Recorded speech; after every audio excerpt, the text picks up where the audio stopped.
Welcome back to the Word with G, the New York Sports Edition, where you sit back and listen and let me explain. I'm your host, Greg Launer, BlogTalkRadio.com, WRSP Radio, and tonight, finally, baseball is back. We're going to be talking New York Mets, we're going to be talking New York Yankees, and we have a lot to do.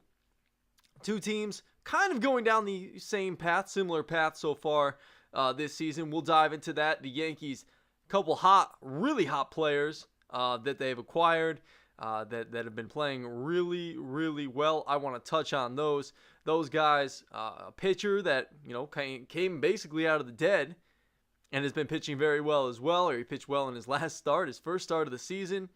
Of course, that's one CC Sabathia. And we're supposed to have, I hope, WFAN Yankees, not Yankees, but update anchor, Sports Radio 66, 1019 FM. He also works for Sirius. He does some stuff for CBS Sports Radio Network as well. He will be talking with me. He's supposed to be calling in a couple minutes, but we may not hear from him. I haven't heard confirmation. I just called him a couple times. We'll see what happens. But Jacob Wilkins is supposed to be joining me talking on the New York Yankees. If not, I will go through some things with the New York Yankees as well. But we've also got the New York Mets. And, they're anemic offense. And I was going to start with the Yankees because I was hoping Jacob would, be calling by now. But we make do. We kind of adjust on the fly. That's what us sports talk radio hosts are best at. So we're going to adjust on the fly. We are going to be talking and starting with the anemic offense that is the New York Mets. And of course, they sit at 2-3 right now. That's where they were last year. And then they went on an 11-game winning streak. That's where they were in '86. And then they went on an 11-game winning streak. Do the 2016 Mets have that 11-game plus winning streak and then more long winning streak, prolonged winning streak? Of course, we know they will be facing the Miami Marlins coming up next. And there's going to be a game that I want to touch on, and we'll do that towards the end of the Mets segment. But I kind of want to talk about, their opening game against, opening series, the short series against the Kansas City Royals. Of course, because, there was plenty to be excited about in that one. And the first game, of course, it was Harvey versus Volquez. We were kind of talking about it, touching on it last Sunday a little bit. I kind of gave you a couple keys fantasy-wise, in terms of how to look at things and how to view things. And for the most part, I'm going to be very honest with you. Matt Harvey seemed to outpitch Edinson Volquez in this game. I know that the Royals ended up winning the game. The Mets ended up losing 4-3. But it just, for my money, it seemed like Matt Harvey pitched, and he didn't get a lot of help. Of course, Cespedes dropped the ball right.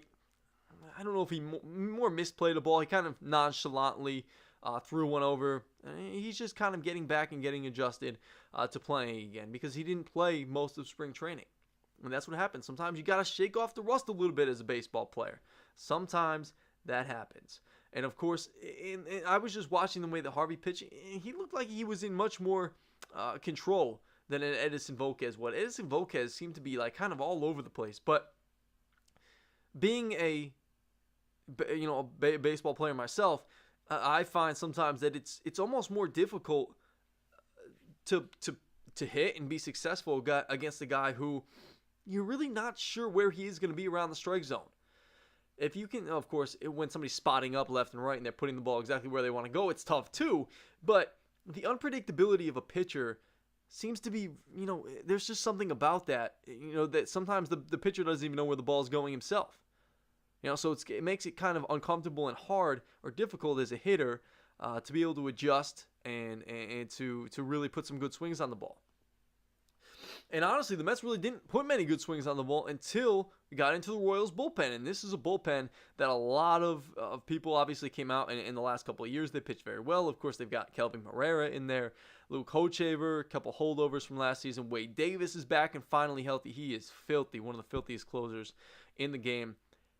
And that glue guy that they brought in to replace a Ryan Madson, the other guy who was the closer last year, his name escapes me right now. after Wade Davis, got injured, he became the closer. But they brought in Joakim Soria. And this is a guy who used to be a closer. He was very successful. I'm not going to lie. He was a very successful closer. He's kind of transitioned into being more of a bridge guy, a setup man, a seventh inning guy. And right now, Ned Yost wants to use him as the eighth inning guy. And I was sitting there as a Met fan. And at this point, I believe it was 4-0 Royals. And I'm like, there was one shot the Mets have to get back into this game. And I believe it's going to be the eighth inning to try to, make some hay off of Joakim Soria. And before I go even further, let me just tell you folks, if you'd like to get involved with the program, because I forgot this right off the top, you can always give us a call, 516-387-1417. Again, that number is 516-387-1417. I don't bite, I promise. Give me a call. We can talk Mets, we can talk Yankees. If you're a little shy on the shyer side and you don't want to call, you can always go to my Facebook page. Just type in at the top little search bar, the word with G, and just comment. I always post up the shows before I'm going to jump on, or I repost them after the show is done. You can comment if you'd like to. If you listen to the show and you heard something I said, and you want to kind of question me or you want to comment on it, feel free. That's what Sports Talk Radio is all about: debate, discussion, conversation, guy talk. That's basically what it is. Even if you're a female and you want to call in and talk some baseball, I'm cool with it. That's fine with me. Variety is the spice of life, as they say. So, with Joakim Soria and the New York Mets, I looked at this and I thought, this bullpen really isn't as strong as it once was. Because they used to have a couple other pieces in there that made it extremely difficult. And I'm not very scared of Joakim Soria. He's over the hill in my mind. And he's proven to be a little shaky so far in the beginning of the season. He's given up some runs. He's not going to hold that eighth inning spot for long. I believe it should go to Herrera or even Luke Hochevar. Hochevar looked filthy in the opening series against the New York Mets. So they end up getting a couple runs. They bring the game within one, and then they almost have an opportunity to get the game even or take the lead late in the game against Wade Davis. He shuts the door, strikes out David Wright, strikes out Yoenis Cespedes. It's tough when you got to go through that meat of the order. And really, even after that first game, David Wright looked very behind the ball. If he couldn't catch up to any fastball that Volquez was throwing up there or any of the relievers were throwing up there. He just couldn't seem to catch up. He was way behind. I didn't know if his timing was off or if he's trying to get back to his roots when he first came up to the big leagues and go the other way with the ball. That's kind of what I was thinking a little bit, that, maybe, just maybe, he's trying to go the other way. He's trying to get back to, his roots, like I said, and kind of come full circle. Because there was a time in the middle of his career, he wasn't really getting to that short stroke and driving the ball the other way with authority. I believe when David Wright's at his best, he's driving the ball to all fields. Not just the opposite way, but to all fields. And especially the opposite way. We know he has pull power when he gets around on the ball, but he's not getting around, it doesn't seem like, on a good fastball anymore. So it would behoove him to take those good fastballs and dump them in the right field, drive them into the right field gap, drive them down the right field line. I think he will get to a point, as long as he stays healthy, that he'll be able to do that with some consistency this season. But I think he's got to get used to it. Much like a power pitcher. Once they don't realize they don't have their power stuff anymore, they have to be more of a finesse pitcher. I feel like that's kind of like what David Wright's going through right now. He's got to learn to kind of get back to his old stomping grounds and drive that ball the other way. That's how he's going to be successful. He's not this big-time hitter anymore. He's not a middle-of-the-lineup type guy, 3, 4, 5 hitter. He's either going to be hitting second or he's going to be hitting 5 or 6. That's where you see David Wright in this New York Mets lineup. And a lot of people killed David Wright for striking out a couple of times in the first game and not making the plays in the field in the first game. It's one game, folks. One game out of 162. People were saying, David Wright's washed up. He's done. He's this. He's that. He's not the same guy anymore. He's not the same player. Not even close. We understand. Of course he's not the same player. He's never, ever going to be a Gold Glove winner at third base ever again in his career. I guarantee you that. But he's made a couple nice plays coming in the ball, barehanding, doing the pro move, as we used to call it in high school, the Crimmy pro move, if you will. But that was my JV coach back in the day. He taught us that move. But But yeah, so he hasn't looked great on the field. He kind of misplayed that one ball or played a little bit nonchalantly in the first game against Kansas City, and people were just ready to jump all over him and rip him and call him he's done, he's too old, he's injured. What's going on with David Wright? Well, it's the beginning of the season. He didn't play a lot during spring training. What do you expect out of a guy? Yes, we understand he's a Major League Baseball player. He's supposed to be the superstar, the face of the franchise, the captain, the whole thing. But give him some time. He's a human being. He's not perfect. And neither is Yoenis Cespedes for any stretch of the imagination. I love Yoenis. Don't get me wrong. I love him. He's a great player. Not a great player, but a very, very good player. And he proved today he can just hit a bomb whenever you need one. He got that game within 3-2, and basically the only offense today was David Wright and Yoenis Cespedes, a couple hits each, and that was it for the Mets. But we'll get into that second game. Oh my goodness! If you watch that second game, Syndergaard versus Chris Young, both guys pitched extremely well. I thought Chris Young did a great job keeping the Mets off balanced, as he did in the playoffs in the World Series. This is a guy who's he's never had that upper 90s type stuff. But he's lost a little bit of velocity. He's never had high velocity, but he's learned how to pitch. He hits his spots, he mixes his speeds, and he's very successful at doing that, much like Bartolo Colon is now. And he's adjusted well to becoming more of a finesse pitcher instead of that power pitcher they used to be back in the day. Well, back in like the 1800s. when he was in better shape and maybe a skinnier Bartolo Colon. But I got to touch on Noah Syndergaard. Struck out 9 Royals. Harvey only struck out 2. His stuff was filthy. The slider from hell, they were calling it. And even after the game, Ned Yost said, talked to George Brett and said, hey, could you, in your prime, in your head day, you think you could even hit those pitches Syndergaard was throwing up there? He goes, not a shot. And really what set the tone for that game was, of course, the leadoff batter and all the fanfare and the hoopla about Alcides Escobar facing Noah Syndergaard, what would happen. They're looking for retaliation. And I really guess the only retaliation that they got was playing American Woman when he walked out onto the mound in that first inning. And he even said after that, he's like, yeah, they got me on that one. That was pretty funny. So baseball players, they do notice things like that. They're not always in the zone and locked in. They hear those outside things. I think when you can be yourself and you can be relaxed, you can be loose, and you just go out there, pitch your game, that's when you're at your best. Sometimes you get too locked in. You try to do too much on the mound. I know Ron Darling's book just came out, and just to kind of go off on a little side tangent about that, and I heard him on a couple stations this past week, and he was talking about it. And in the '86 World Series, if you were alive for it, if you remember it, he pitched so well in Game 1 and Game 4 against the Boston Red Sox in the World Series. He even said he admitted he came out and he wanted to step up for his team and maybe tried a little bit too hard, did a little bit too much, and he fell flat on his face. And as athletes, if you were an athlete, if you played sports, and you know, the minute you try to muscle up and try to do too much is the minute you're not going to be successful. Know your role. Know what you can do, know what you can't do what you do exceptionally well, and that's what helps your team win. And, Ron didn't do that. He said, obviously he was happy the Mets won the World Series, but, for a couple days after the parade, he was in a big-time funk, and that really got to him. That he wasn't able to help his team, and he didn't perform the way he, expected to. And that happens to athletes sometimes. But going back to Noah Syndergaard, he wasn't as locked in, trying to do too much or to come out there and do anything different. He was just pitching his game. First batter of the game, Alcides Escobar. Struck him out in the World Series. Escobar got him back on this one. He got a little revenge. Hit a leadoff triple to begin the game for the Royals. And I'm sitting there at the bar thinking, oh my goodness, here we go as Mets fans.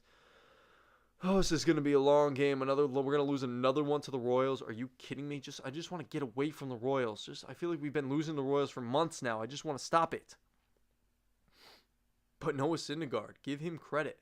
Comes back, strikes out Mike Moustakas. I believe he struck out Lorenzo Cain and then struck out Eric Hosmer as well. And that's when you knew he set the tone. He's going to have himself a good freaking game. And he did. He pitched himself a beauty. And Nia Walker, he acquainted himself with New York Met fans quickly in the second game, hitting a 2-run homer off of Chris Young, giving the Mets a 2-0 lead, and that's how the game would end. Familia came in for the save. It was a great game. Syndergaard had to escape a later jam. I believe it was in the sixth or seventh inning. He had bases loaded. I believe it was the sixth inning. Bases loaded. Ended up striking out. I believe it was Moustakas, but I'm not 100% sure. Oh no, it was Kendrys Morales. Excuse me, Kendrys Morales. He struck him out on an 0-2 pitch. I think it was a slider, and he was pumped. It was great to see. He was battling out there, and he wanted that one badly. He was the only one to get a win against the Royals in the World Series, and he got the win against them second game of the season. So he was very successful. Also, what has been good to see is the bullpen's been very successful. And I want to touch on a guy, Jim Henderson. How about this guy? How about this cat? He was out of baseball for a couple years. I don't think he's pitched in the majors since 2013. And ex-closer of the Brewers, he was pretty good back in the day. He had 20, I believe it was 20-plus saves in one season for the Brewers. Had Tommy John surgery, hasn't really been able to get himself back. Got an opportunity with the Mets coming into spring training, and he pitched his way into this bullpen. And he's pitching himself into a prime slot in this bullpen.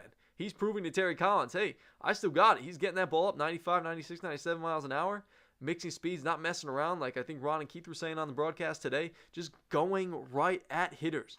Not messing around, throwing strikes with the fastball, getting ahead, and being able to use your secondary stuff to finish off the batters. That's exactly how you want to pitch. That is exactly how you want to pitch. Jim Henderson, I'll tell you, he's been doing a phenomenal job. Addison Reed has come in and do a pretty good job as well. Hansel Robles, he's been okay.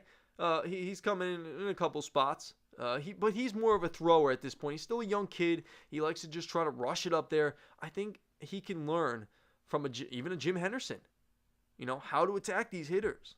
He's got, I believe, Hansel Robles probably has better stuff than Jim Henderson. Just variety-wise. But Jim Henderson, he just realizes how to pitch. I think he needs to have a little conversation. Hansel Robles needs to kind of sit down and relax and learn a little bit about how to pitch these hitters. Strategically, you don't have to try to blow, fastball, blow smoke by everybody. Spot up, locate your fastball, and that'll set up your breaking pitches. Or maybe you want to start somebody off with a breaking pitch and get them, pitch them backwards almost. But you have to locate. Location is the most important thing about pitching. Location, changing your speeds. You don't have to throw 100 miles an hour to get people out. Look at Bartolo Colon. He pitched phenomenal Saturday night. He pitched really well. But it was a solo shot that did it to the Mets. Ryan Howard. But the Mets just couldn't score. They did plenty of scoring on Friday afternoon, excuse me. They beat the Phillies 7-2. DeGrom pitched extremely well. 6 innings, but he came out with a lat strain. And if you remember back to last year, the lat strain that Steven Matz had, not good. He was out a couple, I believe it was 2 months with the lat strain. And to be honest with you, you can't expect every single one of your players to go through an entire season healthy. I mean, look what happened to Kyle Schwarber. Tore his, I believe it was MCL and LCL in his knee, just shredded it up. They lost him for the season. That's a tough blow, although not for their outfield because their outfield is going to be better. And they have some depth because Jorge Solero is going to get a big opportunity to get a lot of playing time in the outfield now for the Chicago Cubs. And Jorge Solero is not a bad player whatsoever. And he's a very strong guy, very good hitter. So they're not going to lose a ton in the batting order. Kyle Schwarber is a monster, hits moonshots, but they'll be okay with Jorge Soler, Cubby fans. But DeGrom, yeah. They're going to skip his next start. Logan Verrett will take the ball on Wednesday against the Marlins. And, he came in and did an admirable job last year. He did a good job. He did. He came into Kansas. He went right into Colorado and pitched a great game. He took the place of Matt Harvey, pitched a great game. He struggled a little bit today in his first outing, but I think that he just kind of, again, shaking the rust off. It's your first time you're getting out there for the season. Got to shake the rust off a little bit. So he'll go against the Marlins on Wednesday. But like I said, let's get back to this series. And a couple guys that have been playing well. David Wright, despite the first game in the series against Kansas City, he's starting to hit the ball a little bit better. He drove the ball the other way a couple times today. That was great to see. Conforto's been hitting really well. He just looks so smooth and comfortable up at the plate. And I understand Terry Collins is sticking to this platooning thing, but it's not a true platoon. I understand people want to go out there and say that, oh man, how does Terry Collins, how is he going to not hit this kid against lefties? How is he not out there every day? I understand he's a 22-year-old kid. I get it. But it's not a true platoon. It's not.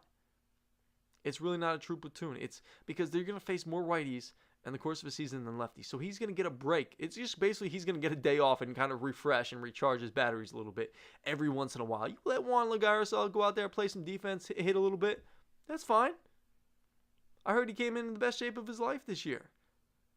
He's looked good. He had a hit in the first game that he played against Kansas City. He's not looking bad, and he's always solid in the outfield. He's got a gold glove. I know he wasn't as good as he was 2 years ago that he was last year, but he's solid. I have no problem with Juan Lagares getting out there every once in a while, as long as he's not out there for a prolific, long period of time and taking a lot of at-bats away from Conforto, because the way he's hitting right now, he's going to be a solid locked in the middle of that lineup for decades, at least a decade or two, if all goes well. I'm going to knock on some wood right now because I don't want to be, that kind of jinx. But Neil Walker, he had a couple RBIs in the game on Friday against the Phillies. That big 2-run home run. Of course, he had a couple opportunities to knock in some runs last night on Saturday, but wasn't able to come through. Nobody was for the Mets. Their offense was, freezing cold these last 2 days against the Phillies. So Neil Walker's played well, and as Asdrubal Cabrera, his hitting was kind of a little off, and I got to eat some crow for this, because I said to my dad yesterday that they gave David Wright the day off, and they played Wilmer Flores at third base last night, a little colder, day game, night game, then day game today. And I was like, they put Cabrera in the second hole, the 2-hole, and I'm like, man, just watching him swing on Friday, just the swing looked long. He just, didn't look like he was in a good rhythm, just didn't have his timing down. I'm a little surprised, a little perplexed by why they're putting him in the 2-hole. But hey, it worked wonders. He had a couple of hits in the game last night. He had a double, I believe it was. And he's been playing good shortstop. He's been making all the plays. I have no gripes about the middle of this middle of the field right now. No, of course they're not, Omar Vizquel and Robbie Alomar, but you need to expect that. You just expect to be able to make the routine plays. Make a good play every once in a while. Just turn a double play. That's the biggest thing. Just be able to turn a double play. And they for the most part, they've turned a bunch of double plays. All the ones that they've had opportunities to. There's one today that was, Cesar Hernandez, I believe it was, hit the ball. He's a quick runner, and it wasn't hit all that hard, so it was a little difficult to turn to. They didn't do anything wrong, nothing fundamentally wrong you saw. So it's nice to have, a middle of the diamond that can actually turn a double play with some consistency. But yeah, going back to Colon, he pitched very well. He was striking out a bunch of guys, and he did a phenomenal job against the Phillies. But just like I said, the offense was nowhere to be found at home too, no less. It's tough losing 2 out of 3 for the Phillies at home. These are the teams you need to beat up on. They did a great job of it last year, but like I said, they started 2-3 last year as well, and they went on that big run. So, we'll find out what's going to happen. We'll find out about this team once, let the weather warm up a little bit. Let, the pitchers go around a couple of times. Steven Matz hasn't even made an appearance yet. He hasn't even pitched yet. But I believe we'll see him in this next series, if I'm not mistaken. Let me just take a quick look at that to make sure I'm correct about that, because they got to get this kid in there eventually. Steven Matz is way too good to not get out there and start pitching. Let's see the probables. Okay, that was today's game. We know that. Yeah, Steven Matz is going to make the start tomorrow. He'll go up against Jared Cozart tomorrow night at Citi Field. Game's actually on ESPN. How about that? So they got the ESPN game, and it'll be Steven Matz, Jared Cozart, 2 youngsters, and they're going at it tomorrow. So that'll be a good game to watch. And then today, you talk about the game today, and Matt Harvey went out there.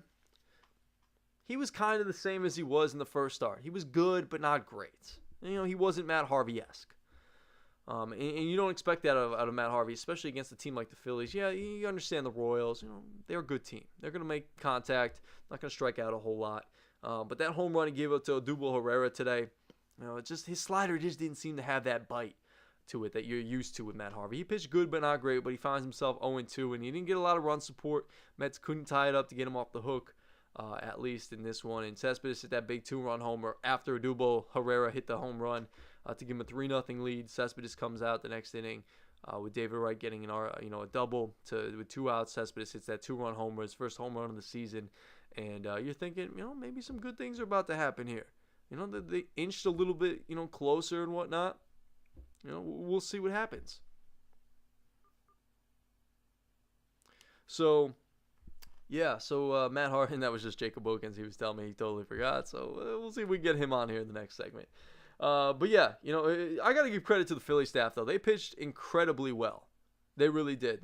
They seemed to, be in command. The last 2 games, they seemed to change up their pitching approach. They seemed to pound the Mets inside, just made them uncomfortable, change the speeds. And I'll tell you, the last 2 days, that kid Velasquez, I believe it was, and then today, Jeremy Hellickson, he pitched very well. Mixing his speeds, getting the Mets off balance, and jamming the Mets, breaking a bunch of bats. They did a hell of a job. They pitched really well. They did exactly what they wanted to do. They executed their game plans, it seemed like, and the bullpen actually picked it up. Usually that's not a strong suit for the Phillies, but they did well. They did well, and the Mets, they just didn't come up with any clutch hits, so that's tough. Tough pill to swallow for the New York Mets there. And like I said, you just need to take care of the teams that you need to take care of, especially in the National League East. You got the Phillies, the Braves, the Marlins coming up. Take care of those teams before you get in the meat and potatoes of the order. And you look at the schedule, You got the Marlins for 3. You got a day off on Thursday.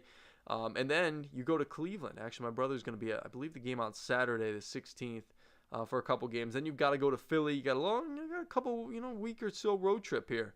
Then you've got Atlanta.